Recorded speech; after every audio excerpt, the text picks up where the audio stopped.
Hi, my name is Matthew Henderson. I'm a senior market analyst with ConocoPhillips.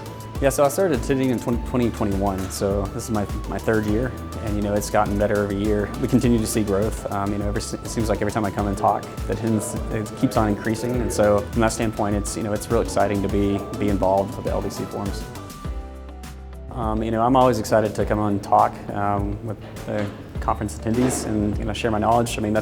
That's really a real passion of mine, is telling the story of natural gas markets, and I think that's one of the things you get when you come here, is those different perspectives, people who are really passionate about the industry and their viewpoints. And so it's always valuable to sit down and listen to these industry experts that come in and talk. I find a lot of value in that, just through the diversity of thought and backgrounds.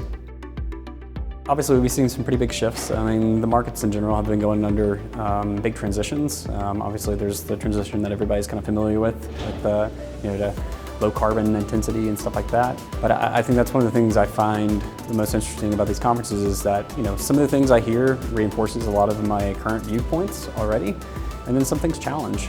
It's not uncommon for me to hear something that I've never heard before and challenge an existing viewpoint. And so from that standpoint, I do really find a lot of value.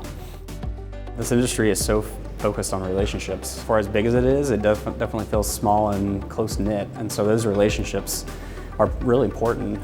There's been so much of a shift to remote work and Zoom calls and stuff like that, but you just don't get the same kind of connection you do as in person. And so having those little side conversations, spending time together, going through the process of eating a meal together, those form those bonds and relationships that turn out to be really important.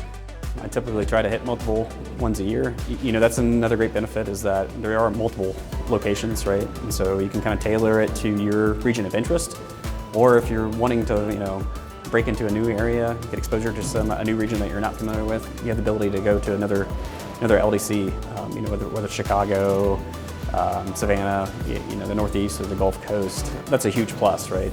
You get a lot of bang for your buck, I guess, as far as investment goes.